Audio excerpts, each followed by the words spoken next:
kiri mu postkastis, sina küsid, mina vastan. Ja kiri on selline, mul on olnud 5 aastat juba krooniline valu. Mulle määratakse või ma võtan aina kangemaid ja kangemaid valuvaigisteid ja mitte midagi ei ole toiminud ja ma olen proovinud abi otsida, aga mitte keegi ei ole suutnud siiamaani lahti häkkida. Mis värk on? Siinkohal esiteks on mega äge asi see, et sa juba näed, et keegi pole suutnud lahti häkkida ja sa juba näed, et siin on mingi värk, mitte see, et ma pean võtma kangemat doosi, ehk siis sa oled juba välja raalinud selle koha, et sa jääd sinna lõiaringi, kui sa ei tuvasta ära juurpõhjust täpsusega. Ja keegi ei oskagi seda häkkida. Mitte keegi ei oska seda häkkida. Mitte keegi. Ei arstid, ei isegi mitte. Ma ei tea, kas tänapäeva psühholoogid on raalinud välja üldse, et mingid juurpõhjused on. Tegelikult vist ikkagi on. Psühhiaatrid ka tegelikult on juba välja raalinud.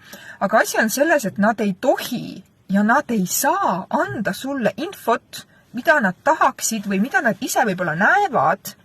Nad ei või anda sulle seda, sest et neil ei ole see ette määratud, neil ei ole ette nähtud ja nad ei tohi. Ehk siis põhimõtteliselt, kui sa kustutad selle tulekahju ära, mis iganes kange, ükskõik millega,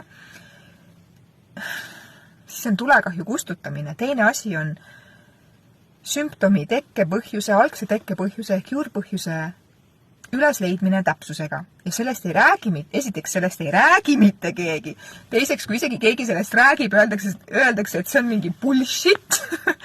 Ja kolmas, isegi kui keegi sellest räägib, siis nad ei oska suga mitte midagi pihta hakata, sest nad ei tea, mis võib see juurpõhjus olla, sest mitte keegi ei õpeta seda.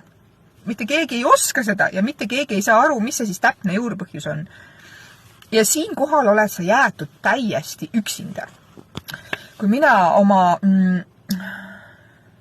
šokeeriva haiguse olin seljatanud, siis tulekahju kustutanud, siis jumal tänatud, et viimasel päeval haiglast välja kirjutades mul käiks kuum jutt läbi, tugev sisetunne tuleb. Maris, see ei saa nii olla, et sa pead hakkama käima eluaeg kontrollis, võtma mingeid, ma ei tea, mis asju eluaeg ja jääbki nii vä?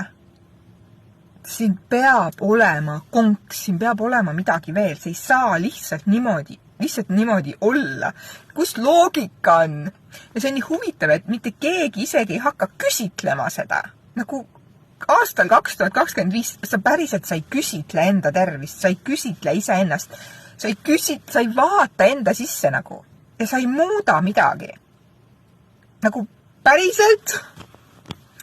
Ehk siis esimene asi, millega saan mina täna sind aidata ja miks olen mina siin planeedil Maa, olles ise läbi kolistanud 1000 ämbreid, siis see ei ole juhuslik. Esiteks, number 1, et saada aru ise endast, mida ma tegelikult vajan, mida mu keha vajab, mida ma tunnen, mida ma vajan keha tasandil, mida ma päriselt vajan, et mu keha terveneks. Nüüd praegu ja kohe, siis ma tegin sulle imelise video, kommenteeri postituse alla sõna selgus ja ma panin selle nii soodsa hinnaga, et see on võimalik igaühel on võimalik see baasoskus läbi selle video vaatamise ära õppida. Mida saad seda videot vaadata elu lõpuni? Sul on kogu baasoskus olemas. Number 2 on see, et kui sul on tekkinud mis tahes sümptom ja sa tead ära näiteks täpsusega, kuna see tekkis, siis sa kerid ajas tagasi. Mis sellel hetkel sinu elus toimus? Vahetult enne seda või sellel hetkel ja kui see sümptom on siiani, siis sa küsid, mis toimub edasi, mis on jätkuv. Nii, ja selleks, et tuvastada enda mis tahes füüsilise sümptomi juurpõhjust on nii lihtsad nipid, mida mina saan sulle õpetada. Ja sa saad seda videot samamoodi vaadata lihtsalt täna, praegu. Nüüd kohe täna saad sa oma füüsilise sümptomi juurpõhjuse ära tuvastada. Nipsti. See on lihtne video, mida võiks vaadata iga inimestega tegelev isik. Lihtsalt sellepärast, et ennast aidata ja lihtsalt sellepärast, et teistest paremini aru saada. Siis kommenteeri postitus.